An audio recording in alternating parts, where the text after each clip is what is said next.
മെമ്പർമാരെ ഞാനിവിടെ ഇതിൽ ക്ഷണിക്കപ്പെടാൻ വെച്ചാൽ അവിടുത്തെ മാനേജ്മെന്റ് കമ്മിറ്റിയിലുള്ള ഒരു അംഗമാണ്.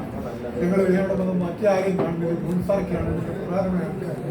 പക്ഷേ എങ്കിലും ഇവിടുത്തെ എല്ലാ കാര്യങ്ങളിലും ഞാൻ കൂടി പങ്കെടുക്കാറുണ്ട്, വരാറുണ്ട്.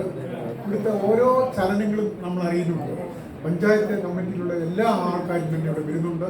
ഇപ്പം ഇത്രയും മെമ്പർമാരിവിടെ വന്നതിൽ വളരെ സന്തോഷമുണ്ട്.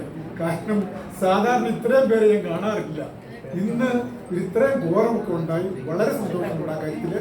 പിന്നെ ഈ ഭിന്നശേഷിക്കാർ, ഇപ്പം നേരത്തെ ഒരു മെമ്പർ പറഞ്ഞതുപോലെ ഒരു കുട്ടി ഒരു വീട്ടിലുണ്ടെങ്കിൽ ആ മാതാപിതാക്കൾക്ക് മാനസികമായിട്ടുള്ള വ്യതകൾ ഭയങ്കരമാണ്. കാരണം അവരുടെ ചേർത്തികൾ, അവരുടെ രീതികൾ ഒക്കെ കണ്ട് അവരെ വളർത്തിക്കൊണ്ട് വരിക എന്ന് പറയുന്നത് വളരെ ഉത്തരവാദിത്തമുള്ളൊരു കാര്യമാണ്.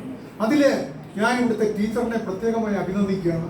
ടീച്ചർ ഇത്രയും സംയമനത്തോടു കൂടി ഈ പിള്ളേരെയൊക്കെ, ചെറിയ കുട്ടികളല്ല, വലിയ കുട്ടികളാണ്, വലിയ പ്രായമായ ആൾക്കാരാണ്, അവരെയൊക്കെ വളർത്തിക്കൊണ്ടുവന്ന് അവരുടെ ഇച്ഛാശക്തികളൊക്കെ നോക്കി കണ്ട് പ്രവർത്തിക്കാൻ ഇവിടുത്തെ ടീച്ചറും അതിനോടൊപ്പം പ്രവർത്തിക്കുന്ന ആയമാരും ഇവിടുത്തെ നാട്ടുകാരും മറ്റ് സംഘടനകളും എല്ലാം ഇത് തുടങ്ങിയ സമയത്തുള്ള ശിശുവായിട്ടിരുന്ന ഈ തുടങ്ങിയ സമയത്ത് ഇപ്പോൾ അത് ഓരോ ദിവസം കഴിയുന്തോറും വളരെ വളരെ ഉന്നതിയിലേക്ക് എത്തിക്കൊണ്ടിരിക്കുകയാണ്. ഇവരുടെ ആവശ്യങ്ങൾ ഓരോന്ന് വരും, അതിനകത്ത് ഓരോരോ സംഘടനകളെ കാണും, അല്ലെങ്കിൽ വ്യക്തികളെ കാണും, അവർ കൈയഴിഞ്ഞ് സഹായിക്കുന്നുണ്ട്.